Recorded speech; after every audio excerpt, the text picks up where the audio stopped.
Hello, welcome to Pipeline Integrity, Gamma Exponent Model Validation Part 5. My name is Colin Scott. I'm a pipeline integrity engineer based in Calgary, Alberta, up in Canada. Today's topic is going to be through-wall crack analysis. Some of you that are in the business will be familiar with the original log secant model for through-wall cracks, and that's something that you would use for your leak rupture boundary analysis. Now, if you've seen some of my other videos, you'll see that I think that the through-wall crack model that was put together by the NG18 committee at the Battelle Institute in Columbus, Ohio back in the early 70s, I think that they got it pretty much right. Though I do require a little bit of an adjustment in that model in order for it to fit with the rest of the GEM family of models that I've been talking about here. So here's the log secant model for through-wall cracks. You've got a predicted failure strength over flow strength, and that's equal to 1 over the Folius factor, 2 over pi. Then you've got your arc-cos exponential term. K squared is your material toughness. You've got an 8 factor. C is your half crack length, and you've got your flow strength in there. And as we know from some of the other videos, the Folius factor is a function of the length squared divided by the diameter and the wall thickness of the pipe.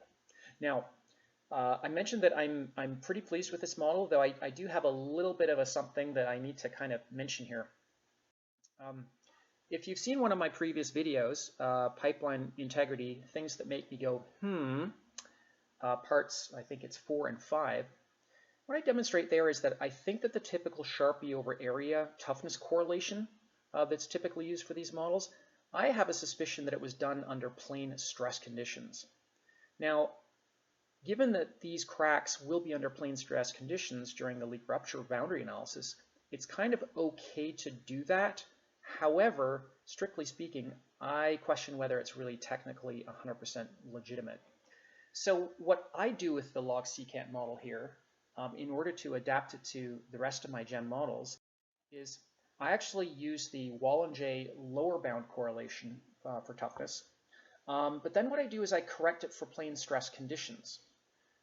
Typically, your toughness values should be reported in plane strain, and then if you, in any situation, had a thin wall pipe to deal with, such as we're dealing with here, then you'd need to do a correction for plane stress conditions.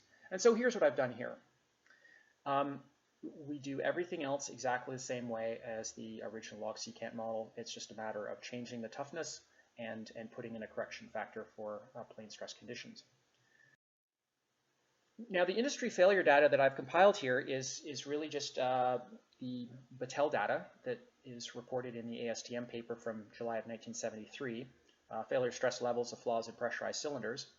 And if you look at this paper, there are 92 data sets with through-wall cracks, which is really just an absolute gold mine for validation efforts like this. If I do a simple validation plot here, where I compare the predicted failure strength to the true measured failure strength, you'll find that I get a very, very good correlation. The trend line that I put through those 92 data points is y equals 1.01x, so we're pretty much landing right on the money. Now, I should let you know that if you were to use the original log secant model for through-wall cracks, and you were to use the Sharpie over area correlation, you would get exactly the same sort of validation. You would get exactly the same plot. And that's for reasons that I discuss in one of the other videos. In this case, I would like the GEM family of equations to all be self-consistent in terms of how they're defining toughness. And so the other models I use a Wall&J lower bound toughness correlation. And so in order to change that from plane strain conditions to plane stress conditions, I have to divide through that by that 1 minus 2 mu squared. And as you see, I think everything works out fairly well. For the GEM style through-wall crack analysis with that slight tweak in there, I find that the accuracy is right on the money, and that's based on the mean of the failure ratios, where the failure ratio is defined as the true failure strength divided by the predicted failure strength. When you look at the precision, I really just look at the standard deviation of the failure ratios, and I get to about 10% precision, which in the great scheme of things is actually very, very good. And that's basically thanks to the original derivation 50 years ago. Very, very impressive piece of work there. If you're interested in further videos, I do have a video series called Pipeline Integrity, Things That Make Me Go, parts 1 to 6.